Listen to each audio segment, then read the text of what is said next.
Senhor Deus, eu te peço, Pai, que o Luiz seja usado e ousado para falar daquilo que vem do seu coração através da vida dele, Pai, e que a gente consiga entender e receber aquilo que o Senhor quer ministrar sobre a nossa vida.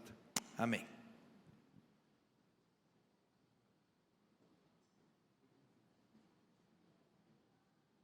Boa noite, gente. Tudo bem com vocês?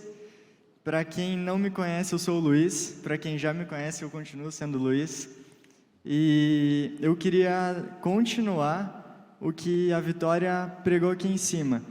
E depois que a gente conhece a Deus, a gente precisa fazer Ele conhecido.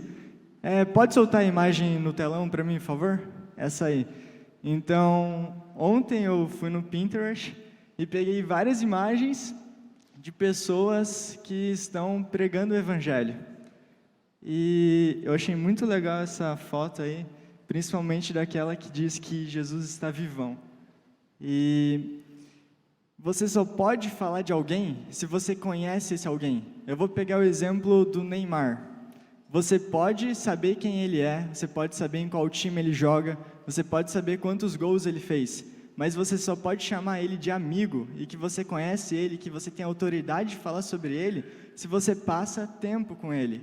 Isso é a mesma forma com Deus. Você só pode falar de Deus se você conhece esse Deus a quem você está servindo. Então, antes da gente sair daqui, antes da gente evangelizar, antes da gente ir para os nossos colégios, para as nossas faculdades, falar sobre Cristo, que Cristo morreu e que Cristo ressuscitou, a gente precisa conhecer Ele primeiro. A gente precisa conhecer o coração dele, assim como a Vitória falou.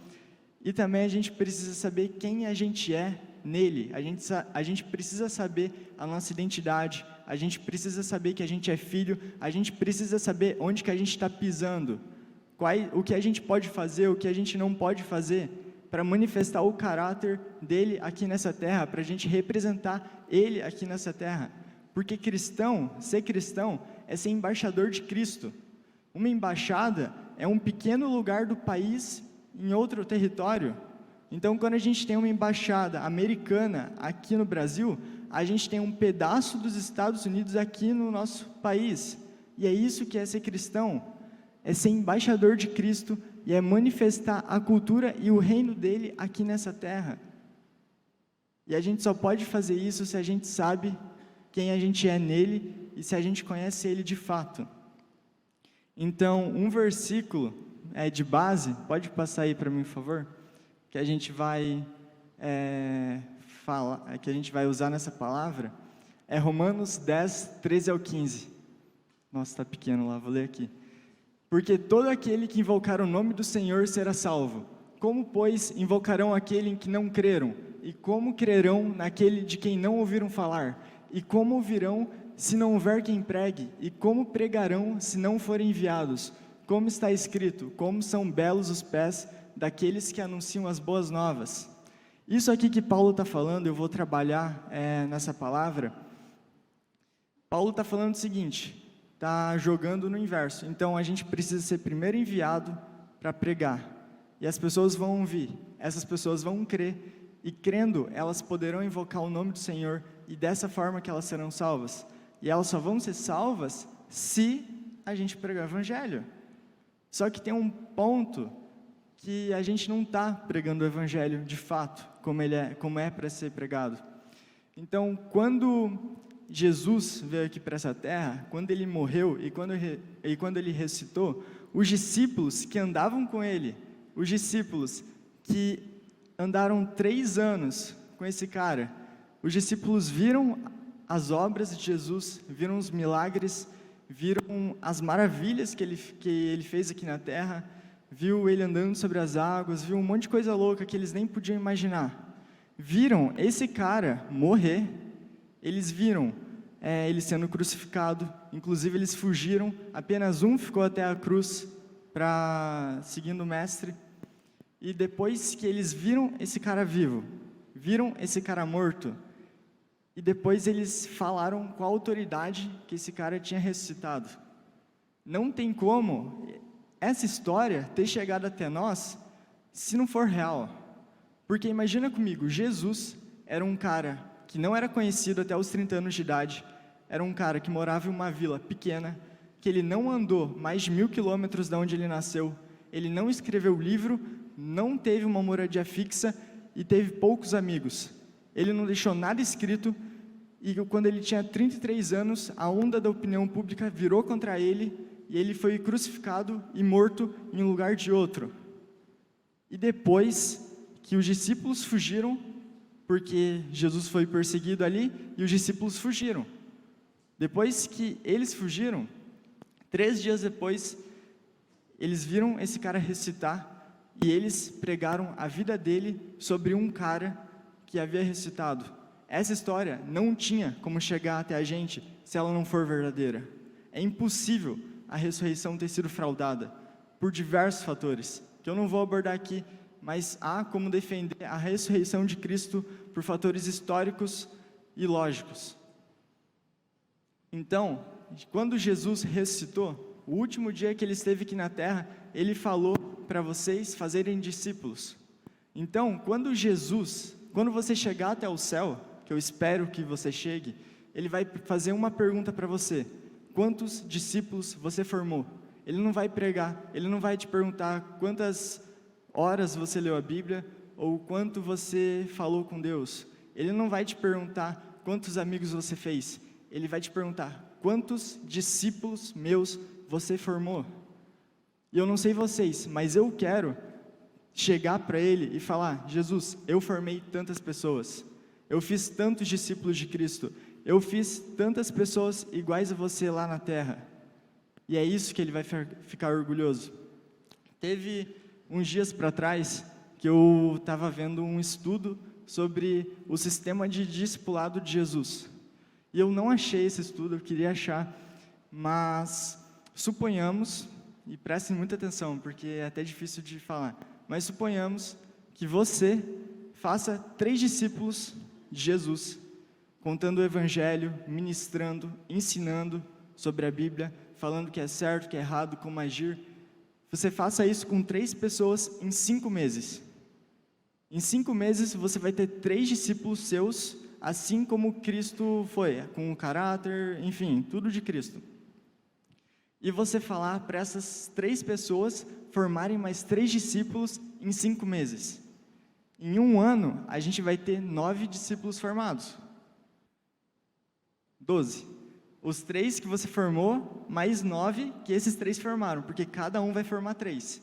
E isso, se você pegar numa conta matemática, é um exponencial com base 3.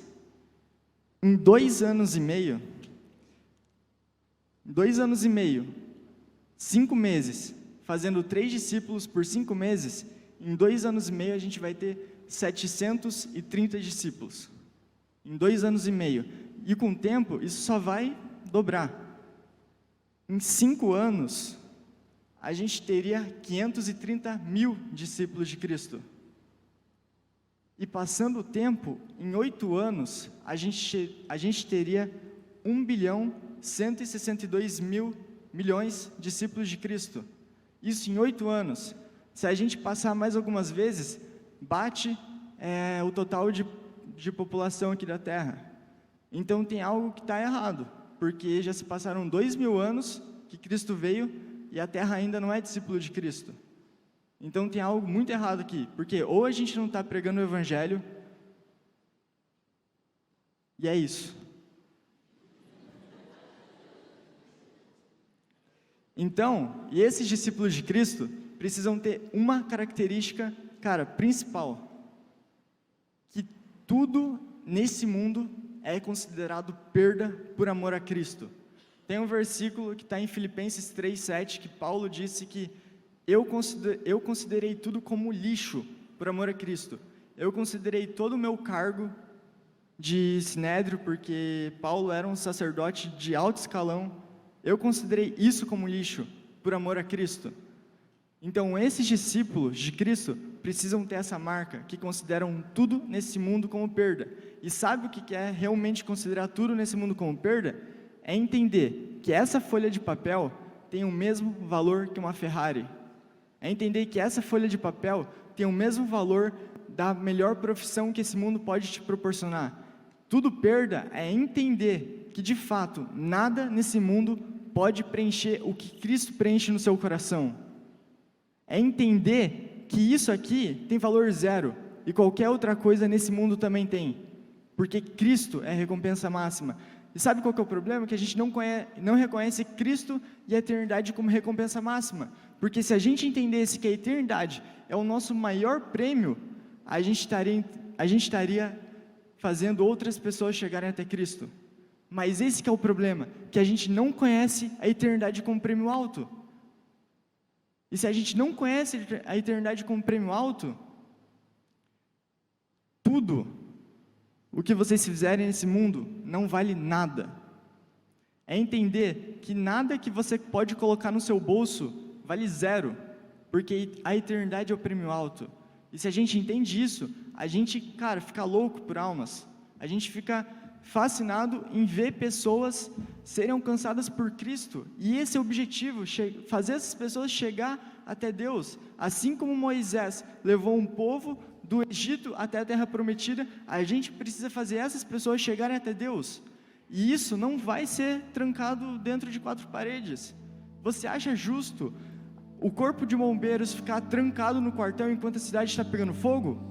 Você acha justo uma pessoa estar morrendo nos seus braços e você ligar para o SAMU e o SAMU falou: hoje eu não vou atender vocês, salve a si mesmos? Você acha justo? E você acha justo a gente ficar trancado dentro dessas 4 paredes quando o mundo está se perdendo lá fora?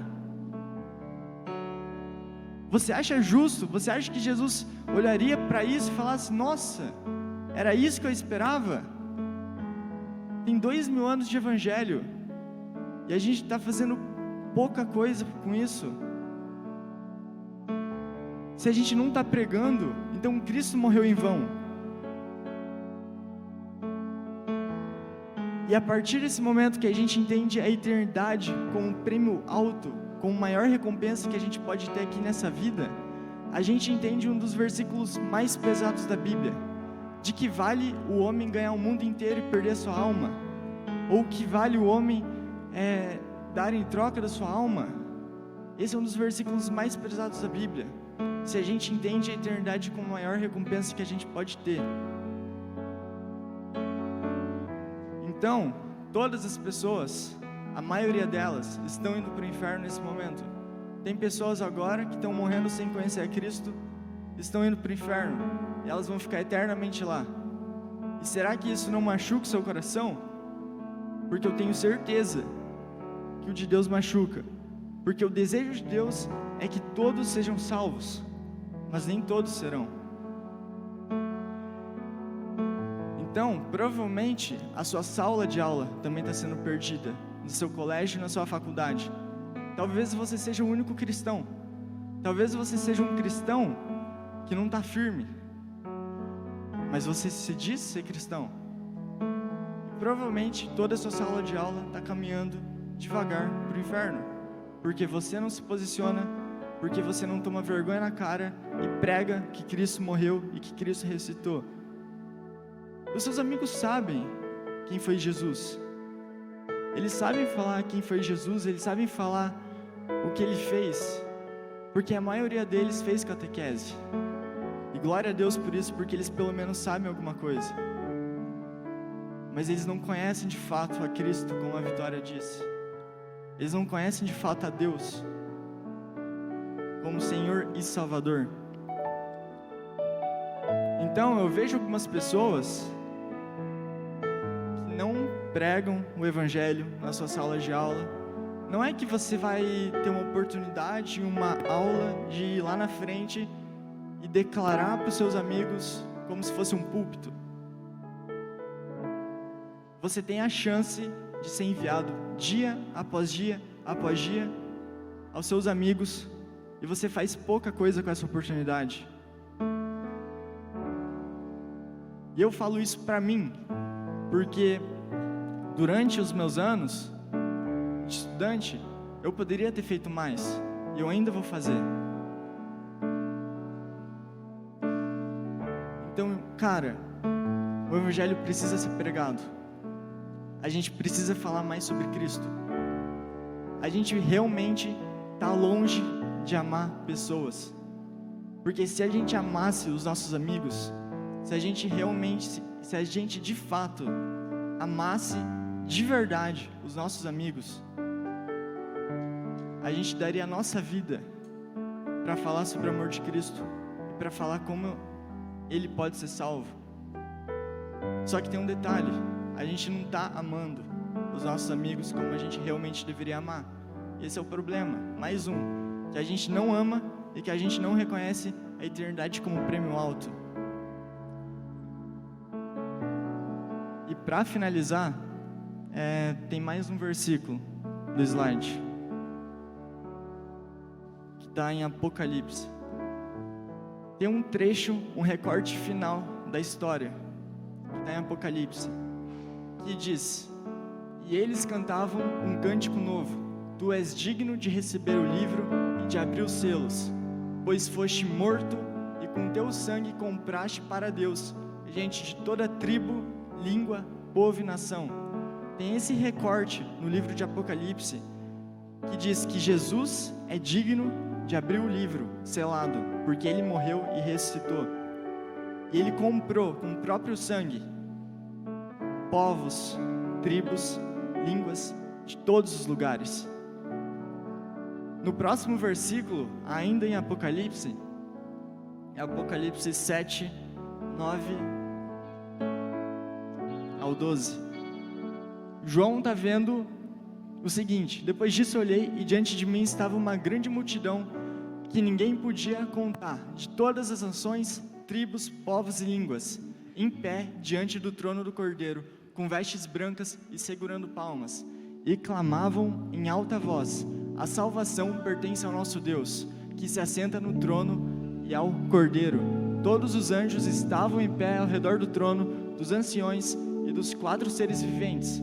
Eles se prostraram com o rosto em terra diante do trono e adoraram a Deus, dizendo: Amém. Louvor, glória, sabedoria, ação de graças, honra, poder e força sejam ao nosso Deus para todo sempre. Amém.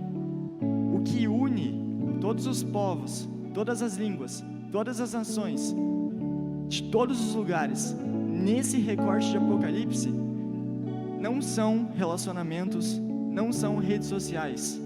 É o sangue do Cordeiro derramado em favor dos pecadores. É isso que une essas pessoas nesse trecho final da história. Eu queria encerrar com uma oração breve. E do fundo do meu coração, eu queria que você pensasse nisso. Que você entendesse que a eternidade é o prêmio alto. Pessoas estão morrendo por Cristo nesse momento, sem conhecer a Cristo, e que você precisa amar mais seus amigos. E eu vou orar. Jesus, eu peço para que você encha o nosso coração de amor pelo Senhor, e eu peço para que você também encha o nosso coração de amor pelos nossos amigos.